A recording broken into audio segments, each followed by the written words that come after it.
It is day 285 of the second Trump administration and day 31 of the government shutdown, which is now just a few days shy of the longest shutdown in history. It is also the night before a halt in federal funding for SNAP, food stamps, the nation's largest anti-hunger program.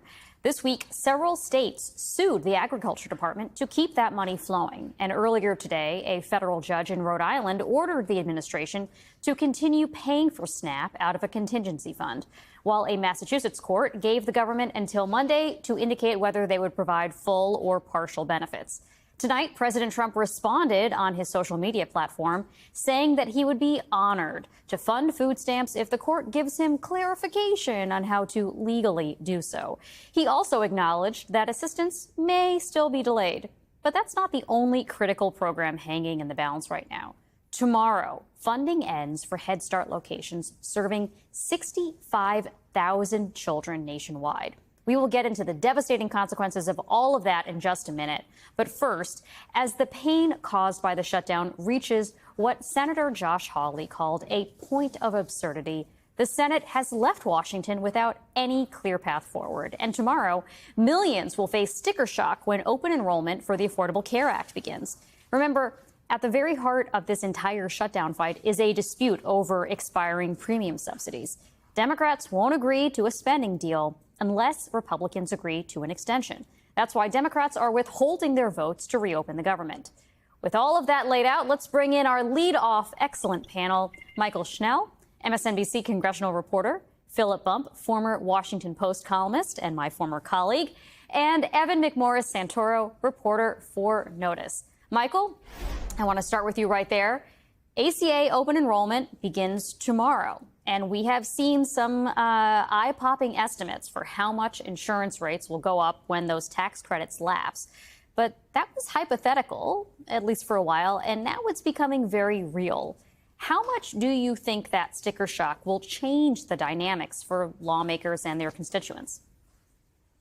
Democrats, Catherine, are certainly hoping that will be the game changer. Republicans are sort of brushing off the concerns. Look, it's hard to understate how significant tomorrow is. It's November 1st. It's the day we've been talking about throughout this entire shutdown. As you mentioned, open enrollment for Obamacare enrollees begins tomorrow. And because those premium tax credits have not yet been extended, folks are going to see much higher premiums. Those subsidies not in place right now for the next year. So they're going to see higher prices. Now, what Democrats fear is that some of those Obamacare recipients will elect to not get health care because the money is too high. And now that was always what we were talking about when it came to November 1st. But now the second thing that we have added to that is the USDA has said that SNAP benefits will not be able to go out tomorrow. Now, I understand this is wrapped up in the courts and there was that ruling in Rhode Island, but still, the Trump administration has said it plans to ask the judge for legal avenues to dispatch that money. So it's not completely a done deal yet. They don't exactly know how they're going to go about that. So tomorrow is still going to be a flashpoint in this shutdown. Now, whether it moves the needle is, of course, the million-dollar question. Again, Democrats are really hoping that Republicans are going to hear from their constituents about Obamacare starting tomorrow, and that'll bring them to the negotiating table to talk about those subsidies. But Republicans have been very clear and very adamant that they're not going to negotiate Obamacare until the lights turn on back in Washington. That's why we're in this impasse. That's why we are about to be in day 32 of this government shutdown. So, Evan, as you just heard Michael talk about, Republicans seem to be hoping that this sticker shock does not take hold, that Democrats don't have the upper hand. In fact, this is how Dr. Mehmet Oz, who runs the Centers for Medicare and Medicaid Services, CMS, framed the costs earlier this week. Take a listen. The average American is going to pay who's on the ACA between 100 and 400% of poverty level is going to pay $50 total next year. It's going to be $13 more than this year. So there can be a lot of hair pulling and scratching and mudslinging, but the fundamental reality for most Americans is that although it is an increase in spend, that's not the big issue. The big issue is the fundamental flaws within the ACA as they were created 15 years ago. Evan, so tell us the facts here. Are those numbers actually the numbers that the typical American will face? And if not, How is this kind of wishing away of the additional premium hikes likely to resonate with the public?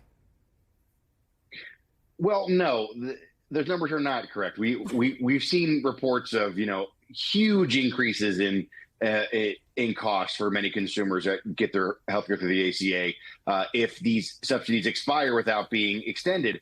The challenge here is that this has been the Republicans' problem with the politics of this all along, which is that from the very beginning of this shutdown, the plan was Democrats are never going to be able to eat this pain of what a shutdown is like, of how hard this is and what happens when the government shuts down. But then as every little step of the way goes along, it is the Republicans in the White House who start to really panic about it, right? The Democrats have stayed fairly consistently together on this. And their whole thing has been, you have this big healthcare subsidy problem coming your way. You have to figure out some way to solve it. We have an idea, have a negotiation with us, say the Democrats. And the Republicans have said, no, you're going to break down and you're going to back away from this when you see how hard this shutdown is. That hasn't happened. And so you have these mixed messages where you have, you mentioned at the beginning of this, this segment, Trump saying, okay, we're going to solve this SNAP problem. Okay, we're going to figure this out. I guess we're going to figure this out some way or another. And then you got Mehmet Oz saying, this whole subsidy thing isn't that big a deal to begin with. It's a mixed message, and it's been a really big problem for the GOP since this whole thing has begun. Philip, in some ways, this feels a little bit like Groundhog Day. I feel like every couple of years we have this renewed fight over some aspect of Obamacare, including some aspect that maybe Americans don't even realize is there and don't realize how much they like until it's at risk of being taken away. And Republicans are on the other side of it and struggling to come up with their own alternative for the ACA or something to hold on to the populace. How do you think this is playing out for Democrats this time? Is it likely to be a winning issue for them going into next year? So you're right. I mean, when Donald Trump was first president back in 2017, and there was a real focus on repealing the ACA, repealing Obamacare, we saw the numbers for it really start to surge. And it's held fairly constant since. Obamacare is a relatively popular program, especially in the context of federal programs, which aren't always terribly popular. We also see polling suggesting that the public sides with Democrats on this particular fight. The Democrats, their position of let's keep these costs down and keep the shutdown going until that is resolved, that is actually relatively popular with people as well.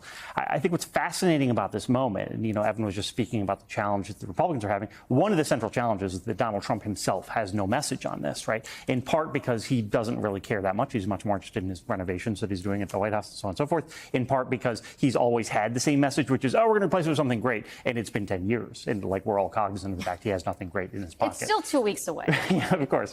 But I think there's something fascinating about this particular moment. It is that, we used to talk about, or I used to use the analogy that I stole from the great writer Julian Sanchez, when we were talking about the imposition of tariffs, that we had run off the cliff. We're like Wile E. Coyote, we'd run off the cliff, and we weren't yet aware that we were not standing on solid ground. And the question was how far we're going to drop.